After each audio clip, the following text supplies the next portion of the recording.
Greetings and welcome to another episode of Conversations at the Intersection, a podcast that centers in the relationship between justice, faith, and our lived identities. I am Reverend Kelli X, the Director of Racial Justice Ministries here at Scarrett Bennett Center. And I am excited because today we are entering a sacred space of movement, meditation, and meeting as we explore Yoga Letcio, a practice that brings the body into conversation with the spirit and the sacred into dialogue with breath. Our guest is Dr. Tayana L. Hardin, a spiritual guide shaped by the low skies of fertile soil in central Kentucky, where she was raised by a family of farmers, butchers, church workers, and musicians, people who taught her to know and trust the way of the spirit. That deep knowing carried her through a successful career as an assistant professor of literature before she boldly stepped into a new calling. Now, a Master of Divinity student at Vanderbilt Divinity School, Dr. Yana centers her work at the intersection of art, contemplation, and spiritual care. For 2 decades, she has cultivated a practice rooted in yoga, dance, and meditation. Her latest offering, is Yoga and Lectional, which is an invitation to embodied devotion, where sacred text meet sacred posture, and wildness of being meets wisdom of the divine. Let's settle into and begin this conversation about contemplation, community, and courage to follow the Spirit's call. Dr. Yana, thank you so much for joining me this morning where it's no telling what time folks are watching, but thank you for joining me this morning. Yes, of course. Thank you. And such a lovely introduction. Thank you. You're so welcome. I'm so happy that you are doing yoga lectional here at Scarrett for the month of June. And so I'm just very excited to have this conversation. So we might as well just jump on in there. Dr. Harding, we're going to begin with your roots. You were raised among, as you say, farmers, butchers, musicians, pastors, like in this community in central Kentucky. How did those early experiences shape your spiritual imagination and your Mm, path towards contemplation? yeah. So, Central Kentucky. Hmm. In a way that was lifetimes ago. And at the same time, the spirit of Central Kentucky is abiding, always present. Um, I think one of the things as an adult, when I look back, and I have such appreciation for Central Kentucky because, as far as I can tell, on my dad's side at least, our family was in Central Kentucky for several generations. Oh, My wow. mom's family in Southern Kentucky for several generations. So, so the land and soil of Kentucky are very rich with our family's history and very intertwined. Um, I was, as I said, raised in a community of like hard laborers, and at the same time, avid church workers. My dad and my brothers were church musicians. My Mhm. mom was one of those folks who was always available to help out in the church, and so I think that definitely shaped my notion of what it means to be committed to a Mhm. belief. Mhm. Um, and I think that commitment is something that I still hold close. In Yeah. terms of the thing that I always hold close to be raised by butchers and farmers and factory Mhm. workers, um, that that of course requires a certain kind of physical labor. Um, and with that, we were taught that like with your devotion and your commitment, um, that requires the labor of your body too. And I think that is a very um, important relationship, labor and body, Yeah. And at the same time, I had to really revisit that once I was older because, with I'm thinking on both sides of my families. I count myself as the fourth generation out of slavery, and I am the first generation in our family on either side to have never attended a segregated school. And Mm, so I say that because the legacy of slavery, I think in the cultural imagination, we think slavery is like all these years and generations ago. But my grandmother, who is still alive, is the granddaughter of a woman who was born a slave. So it's not that far. And I say this because I think for Black folks and Black families, the institution of slavery shaped how we know labor and how we know our bodies. And yeah. so I think with that too, um, as an adult, having to go back and ask, well, this hard work ethic that I get from each side of the family, what is that truly in the service of? Mm-hmm. Um, what is that truly in the service of? And I think an easy answer would be, well, it's we could say that it's in the service of capitalism. But I think a different story that I had to work through was, well, when your freedom means you get to claim a body and you get to claim a life for yourself. Yeah. And when the only relationship that you might have had with the body is that it toils, what does it Mm-hmm. need to toil in freedom? Um, Yeah. and so I had to really ask myself when, the pressures of trying to meet the deadlines in a graduate program and all of the hazing that happens as a part of that, I had to ask Mm-hmm. myself, what is this work ethic in the service of? And what toils are my body carrying that are mine and also inherited? And so, in Mm-hmm. that regard, Central Kentucky taught me a lot about labor. It taught me also about commitment and devotion. And it also set me up to get very clear for myself on what that labor means for the body that I get to inhabit as a free woman now.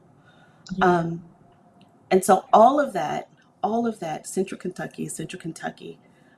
And I Mm-hmm. might add that our family on my dad's side um, were farmers, and some land that that came into the family years ago, it's still a working farm. And so all of this to say, um, Central Kentucky set me up to think about that very carefully. And I think that's where yoga has been such a key part in that thinking. Yeah, that you've got me thinking. You talked about how Black bodies and our work, our relationships to our bodies, in many ways have been related to capitalism, both literally being our ancestors being stolen to come and force labor, That's right. and for generations, and then even after enslavement is over, there's still generations of still having that work still being so ingrained in our bodies. That's right. It also made me think about how um, spirituality of people of African descent in America is still so embodied, in particular in the Black church. And That's right. so there is a clapping of hands, the stomping of feet, the moving of body up and down, not really side to side. You can't side move, right? But you can jump, you can do this, right? Depending on what type of, unless you're in Right. a more quiet, contemplative situation. But oftentimes, and you can please correct me if I'm wrong, a lot of times our ancestors and our contemporaries who are in more rural settings tend to have a more embodied worship, I would say. Yeah. Um, and I wonder, and you let me know how the influence of what that embodied type of worship that happens in the Black church uh, in like connected you to an embodied practice, contemplative practice that's not necessarily worship, but it is a that contemplative practice that connects mind, body, and spirit to the divine that happens during yoga. And the yoga Mhm. movement practice is a movement that moves all your body. Like there's no part of the body that isn't That's right. moved, right? And That's right. sometimes that movement might be deemed what we might think is sexual. But also sometimes that movement can cause your digestion. I've been in a number of classes where things that you don't want to do in other front people happen, but you can't help but allow for air to leave the body, I'll say. Right. Because you're in poses and in waves or whatever, and you're still supposed to stay focused. Like you're not Yes. like laughter may happen, but the goal is this space. And so I wonder, how does this black woman who was raised as a black girl in Central Kentucky Hmm. find her way from black churches to yoga studios? Hmm. And maybe, and Hmm. that doesn't mean it's separate of the two, but I mean, like, what does that look like? Yeah. Yeah. Yeah. Well, I think you're absolutely right.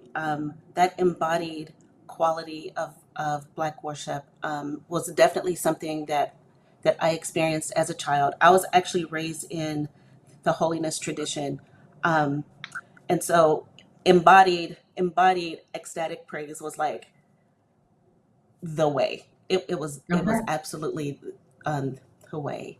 And at the same time, like even though we were taught that the spirit moves through the body and animates the body, um, there was also the very formative language that said that the body is the flesh that should be crucified, Right. right? Yeah. And so there was kind of a working presupposition that we are sinful creatures and that we have to be redeemed. And I think in the particular matrix that was also a part of life in Central Kentucky, um, that landed and created some very hard places in my life. Um, and it was actually, again, once I got older and into college and able to ask a different set of questions for myself, um, I realized that I needed to remedy this relationship that I had with my body. And so the question in part was, God, who are you? And in the course of asking that question, being open and available to the simultaneous question, well, Tiana, who are you? And Mm-hmm. Tiana is embodied. What does it mean to be in a body? And what does it mean to reclaim a body that, I had been taught from day one is flawed and that it is flesh that needs to be crucified and sent away. Um, so yoga for me, and I actually first heard about yoga in college from some Black women, and I just Huh. remember the word yoga was like yoga. Maybe Mm. I've heard of that one time, but there was something very special about the word.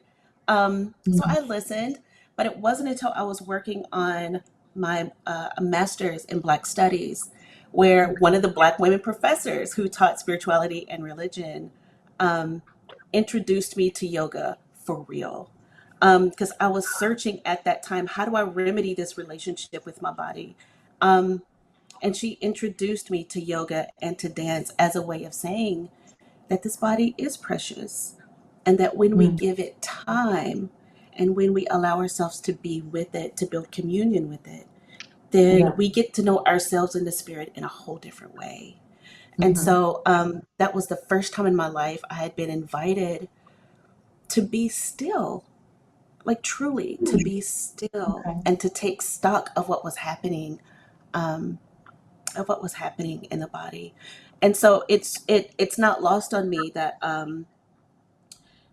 as I was asking these questions, I made the choice at the time to my focus was on seeking God, and as that happened, church life just kind of fell to the wayside for a while. Mm. Um, Ooh. and as I moved through that time, I found myself in a master's program. Mm-hmm. And it was kind of through intellectual pursuit that these new spiritual revelations started happening. And so it really strikes me that like this return to the body for me was definitely wrapped up in intellectual labor, Mm-hmm. as well as spiritual seeking. Yeah.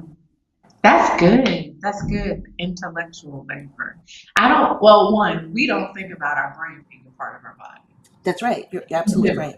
Right. That it That's is right. an organ and it is, and so which is why we frown away from ideas of mental health issues because we don't understand that that's sometimes a function of the brain operating differently, that there are chemicals and That's synapses right. and all of this not operating wrong, but operating differently in our brains. And so can affect us in different ways.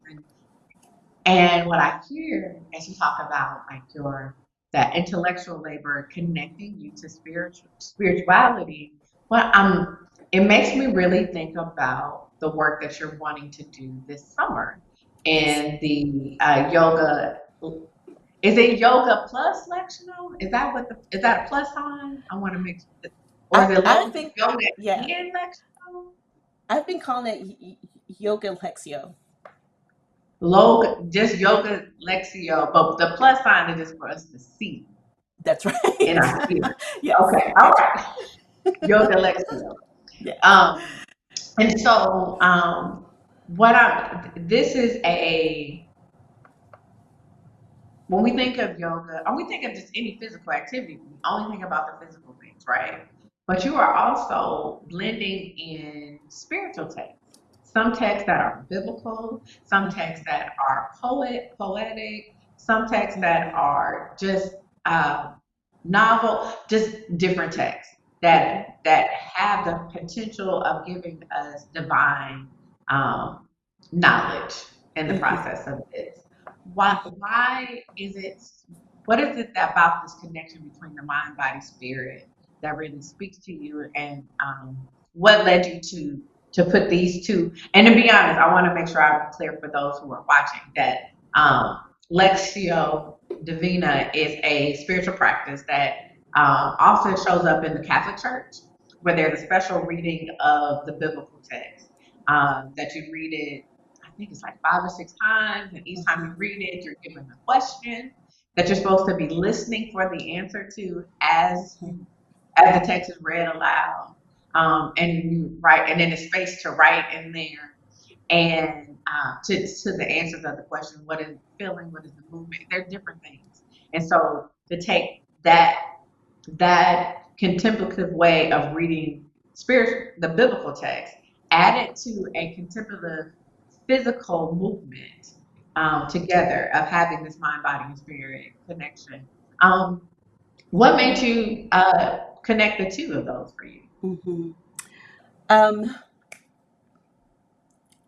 this is where I think a part of my professional biography comes into play. Come on, So, tell us about your professional biography, academia. so I do have a doctorate in American Studies, and I was a tenured professor in an English department for 11 years. So a big part of my professional life was reading. Um, it was reading. It was teaching students how to read and interpret text carefully and critically. It was also about helping students to develop a critical voice to be in critical Mm, conversation with that mhm, literature. And so, mhm. a big part of my professional life has been reading and writing, Okay. reading, writing, and teaching.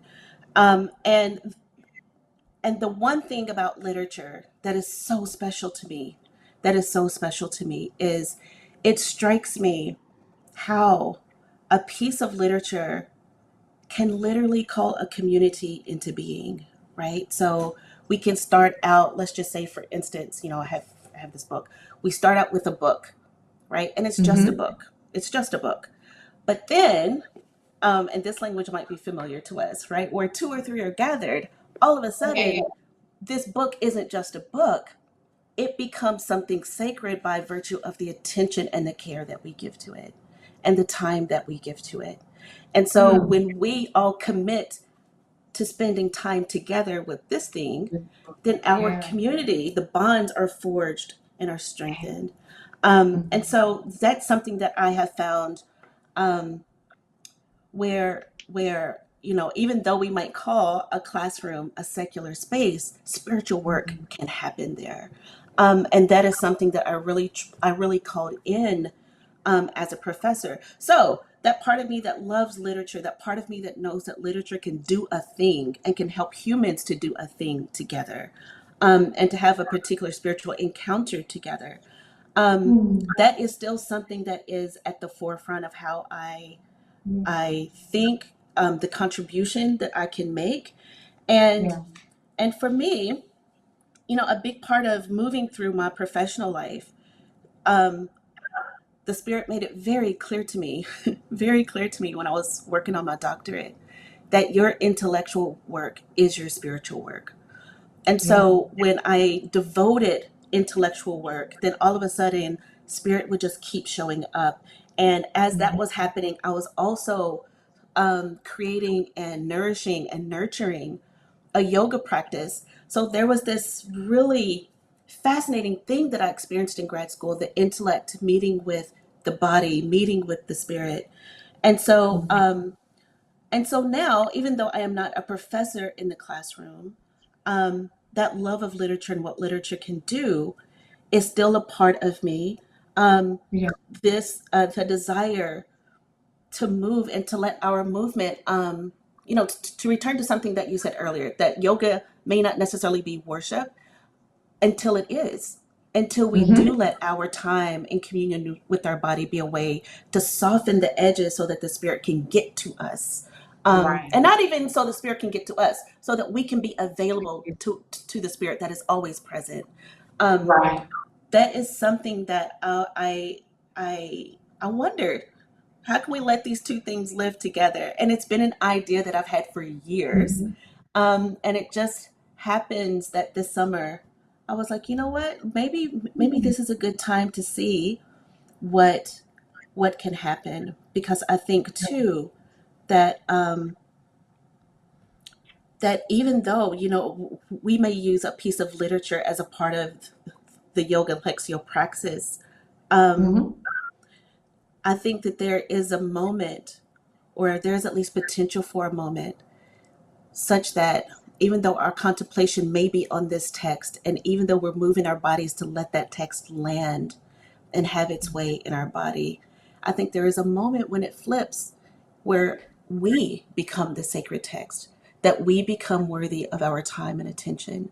So, and I think Mhm. this is a part of what that ancient practice of Plexo Divina was encouraging, was, yes, an understanding of the story of Jesus and Jesus's ancestors, but Right. also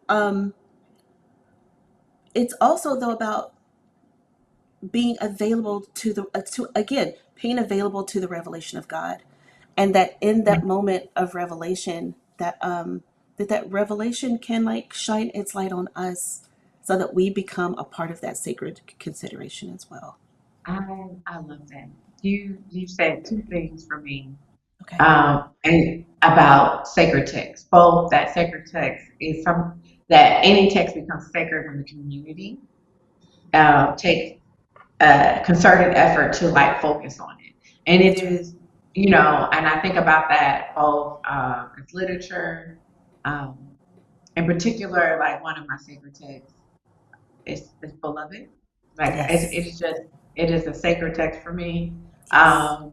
And it feels kind of not kind. It sounds intellectual and a little hot, academic in that sense, because it's a Toni Morrison text. So her language is all as poetic and it's deep, it's thick, it's textured. But also, I think about that when it comes to like music Yes. and the way that when we are in community, when we're at concerts or maybe even in clubs or wherever, Mhm.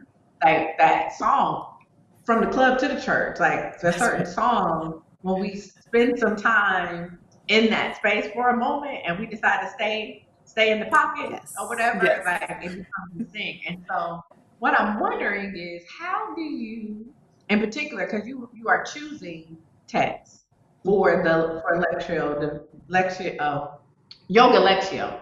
Hmm. How are you choosing sacred text for this? Like what is standing out for you in this process for these 4 weeks uh, Hmm. of in June? Hmm. Um, how am I choosing these texts? And maybe They, two things. How do mhm, you define a sacred? Like, how do you determine what text might be sacred to you? And then how is that being used for this event? Yes. yes. Okay. Mhm. Um, actually, the notion to do Yoga Letio, the name for it, everything actually came to me on the yoga mat. And so it was just through my personal practice and prayer life on the mat um, that these ideas start showing up. And, again, when you make yourself available to the spirit, in comes all the things. And it was really as soon as I said, oh, yoga and Lexio together, then everything else just started to kind of come with it and fill in the blanks. What I will say is um, the what actually what actually showed up first were like the themes for the 4 weeks, right? So each week, Good. yes, so each week we will work with a particular theme, and I'm calling it a theme, but it's actually a figure. So each week the practice will kind of be inspired by a particular contemplative figure. So the first week, for instance, we will be inspired by the contemplative called the witness. And a big part, I think, for those of us who do yoga, for those of us who have a meditation practice, that language of the witness might be um, very familiar. And certainly to those of us who follow an apostolic and evangelist, evangelical leaning, witness will be familiar to us too. Um, Mm-hmm. and witness here, though it's landing to me as the contemplative witness. So the witness who can quietly accompany us. And in that first week, that accompaniment, um, we're going to spend some time in that realm with a more um, restorative practice. So, what does it mean to witness yourself whenever you say yes to rest, whenever you say Mm, yes to stillness? that's Um, good. yeah, and so that will shape um, our first meeting. The second meeting will be led by the contemplative, the priestess. And here I'm thinking of the young women who might have worked in ancient temples, right? So these young women who might have helped to um, to tend to things, to keep things in order, to prepare the way, right? To Mm, prepare the way for the message and for communion with God, whatever that might have looked like. right. And honestly, in a way, this priestess figure is kind of shaped by my mom and her particular work in the church, right? And how she was available to do all kinds of work. Um, Mm-hmm. and so that kind of availability, and when we do it with care and intention, then anything with care and intention can be a devotional act. And Yeah. so we'll get to experience in the body what it can mean and feel like to do things in a devotional and intentional manner. Week three, Mm-hmm. we'll work with the contemplative, the poet. Um, and this is where I'm hoping folks, you're invited to bring a journal each session. But for this particular one, we will give ourselves time to actually write in the session. And I Okay. like the notion of the poet as a figure that I think culturally, that I think creatively, um, has agreed to be available to the spirit at a moment's notice, right? And so that the poet has a way of seeing and a way of moving in the world, Yeah. um, and that I think there can be a practice that allows us to sit in that. Um, And the fourth contemplative, actually, the poet is the fourth week. The third week is the warrior. So when we Mm. embody the fire, Mhm. when we sit in our fire, that particular practice I'm envisioning will be a little more robust, a little more warming. Um, but it will be in order to help us to move toward clarity, perhaps on a matter that we've been sitting with. And so with those themes kind of in line, the texts that will help to accompany that, are are emerging. So Okay. yeah. Yeah, I like it. I like it a lot. So my question is, for Okay. someone who has decided, oh, this sounds amazing. I want to go, but I don't know what exactly I should expect. What what what will what should someone expect when they show up at Lasky Great Hall to go to the art gallery on the second floor Yes. and at 6 o'clock on Tuesdays in June? What will they expect and to encounter? Yeah. That's an excellent question. I'm so glad you asked it because I think in the cultural imagination, yoga, what we see of yoga, again, in the cultural imagination, and I'm thinking Mm-hmm. specifically what we see on social media, we often see white women who are Yeah. super flexible, who are doing these like Mm-hmm. incredible postures. And Mm-hmm. I think that is very interesting. Absolutely. And at one point, my practice might have looked very similar to that. Um, However, over the years, I've I've been more inclined just with changes in body, just in like recovery efforts from a lot of things that have happened. I've moved toward a yoga that is more focused on how do we care for ourselves, like truly care. And for me, that means a gentle practice. That means a practice where you the goal isn't to get it right. The goal Mm-hmm. is actually the showing up and the willingness to Yeah. try. That's it. Okay. That's all. Okay. And so I try to build classes where I give a lot of options. So for folks who may have a more advanced practice, you may be able to lean more into a posture that looks like this. For Mm-hmm. those of us who are new, I try to also offer postures or variations of postures, um, that that may help folks to ease into it. Because what I'm also mindful of, if folks don't have a yoga practice already, um, there may be a good chance that they are not familiar with like spending time quietly in a body. Yeah. And so part of the work is holding space for that kind of that discovery of what it means to like have time to spend Mm-hmm. time inside this body to see, well, what does it move when I move my body into this shape? And I should say Mm-hmm. that, in yoga, the shapes are not coincidental. Um, the shapes are very intentional in order to help the spirit to move in us, right? Yeah. And so, in our classes, you're invited to bring your mat. If you have yoga blocks, if you have a blanket, bring whatever you need to be Okay. comfortable. Um, and I would say, expect there to be time to move from one posture to the other. Expect that if you need help and support in using your props, if you bring them with you, I can help you to do that. Mm-hmm. You can expect that if you want to push yourself a little bit and go a little deeper, we can find ways to do that. You can also expect that as the teacher in the room, that I am less inclined to be a teacher and more of Mm-hmm. someone who witnesses your practice and supports you in whatever you need along the way. You can also expect that I will do my very best to make sure that you are safe, both in terms of the making sure that the space is safe for you to have your experience, but then also Right.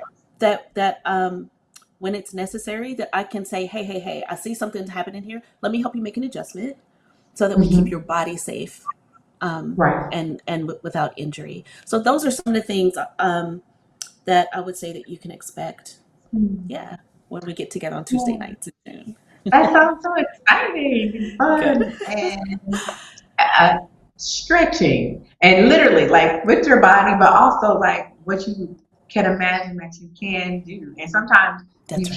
can want to always, like I want to do the hard yoga, and then I'm mad because I can't do the hard yoga. You know what I mean? Whatever that means, right? I want to do a thing, but to say no, no, exactly what you're doing in the moment is what you're Yeah, supposed to be doing. that's And right. to be able to sit with that, that's really awesome. So my last question that I have for you is, Okay. what would you tell the little black girl in Central Kentucky who was Mm-hmm. preparing to go off to college, and has a desire, an idea of what her life is going to be? And now, as someone who has gone through graduate programs, who has taught successfully in academia in one field, and now has returned as a student uh, decades later in divinity and doing yoga, like, what would you tell her about the path that she's about to venture into? Mm-hmm. um, and how much what she has learned will be helpful for her on her journey. Mm-hmm. Hmm.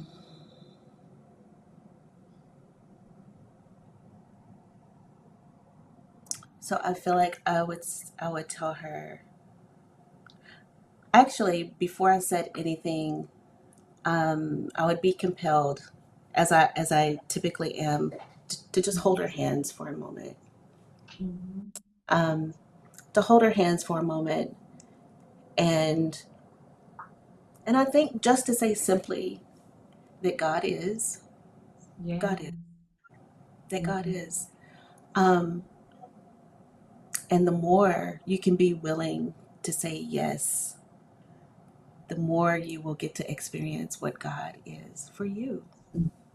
That's good. And may it be That sweet. Yeah. oh, that's good. Oh, Yeah. that's absolutely beautiful. I am so thankful that you joined me Thank you. today for this conversation. I'm so glad you sent me an email talking about I want to do something in the summer for yoga. And can we do it here? Because one thing that I love so much about you and the time that I have gotten to know you, Dr. Yana, is that you are thoughtful and intentional. Thank you. And so to have someone to lead folks through a yoga practice, um, you want them to be thoughtful and intentional and good at what they're doing. And so I'm just very thankful for this opportunity Thank you. to literally hold space for you to do that on Tuesdays. I'm gonna say it again, Tuesdays at 2 o'clock. And the Lasky, what is 6 o'clock. it? Tuesdays at 6 o'clock. Thank you. In the Lasky Art Gallery on the That's second right. floor, That's right. there will be Yoga Letio That's with right. Dr. Yana. That's right. Bring your mats. That's Wear right. some comfy clothes. If you That's right. got a yoga block, if you got a blanket and a journal and a pen, That's right. so that you can experience this time, uh, and it's open and it is free. We That's hope that you would give the instructor a love offering, as we say in the church, right. a special gift. But whatever you can do is That's thankful, right.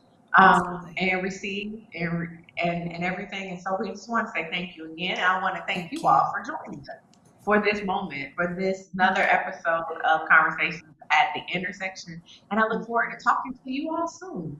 Thank you and God bless.